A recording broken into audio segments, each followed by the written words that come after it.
Right, so let's dive into Tableau today. We're going to tackle these two things, measures and dimensions. Yeah. I think they sound kind of scary, right? But they're actually not that bad once you wrap your head around them. And we've got this really awesome beginner tutorial to help us break it all down.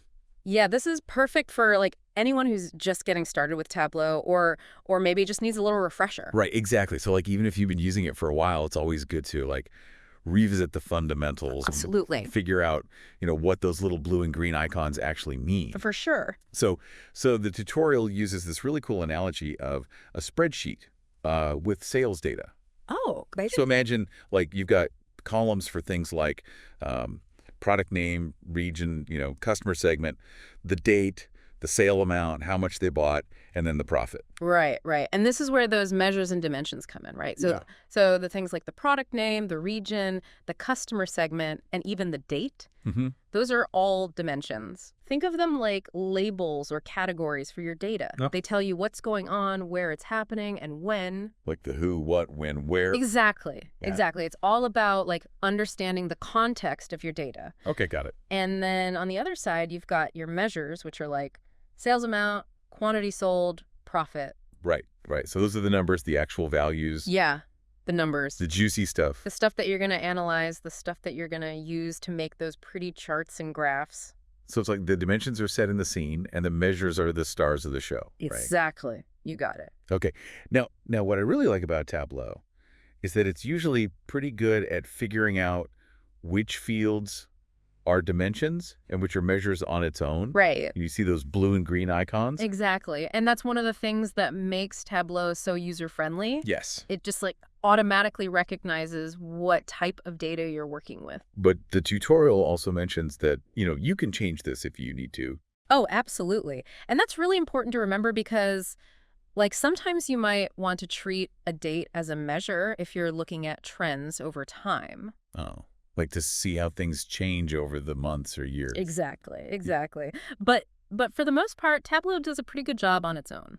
Okay, that's good to know. So we've talked about what dimensions and measures are, but I guess the big question is like, why is this distinction so important? Oh, that's the key question. It's like, this is really the foundation of how you actually use Tableau. Okay. Because, you use dimensions to filter, group, break down your data, and then the measures, those are what you actually analyze and visualize. I see.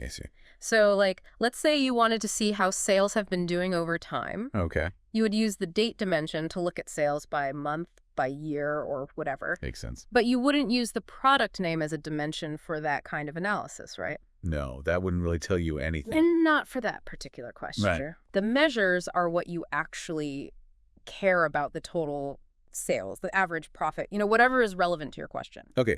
So I'm starting to get it. It's like the dimensions help me focus on a specific part of my data, Yes, and then the measures tell me what's going on within that part. exactly. You're slicing and dicing with the dimensions, and then you're really digging into the numbers with the measure. Okay, that's a really good way to put it. So, like, another example, imagine you're looking at website traffic. Okay, yeah.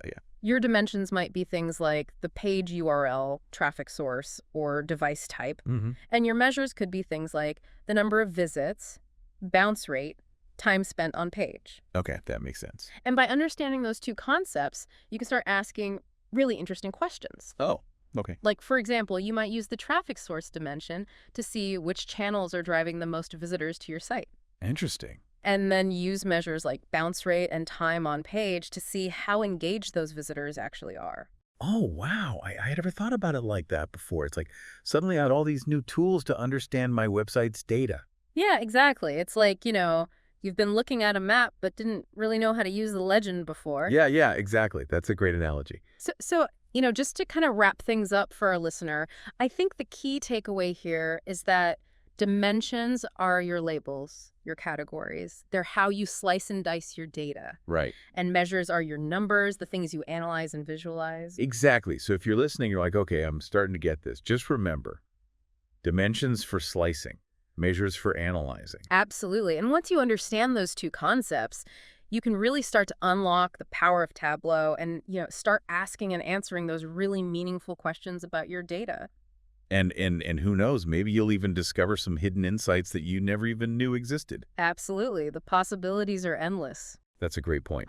So for everyone listening, as you're continuing your data visualization journey, think about the data that you work with every day. Yeah. And how can understanding the roles of measures and dimensions help you see it differently? What stories are hiding in your data, just waiting to be told? That's a great question to ponder.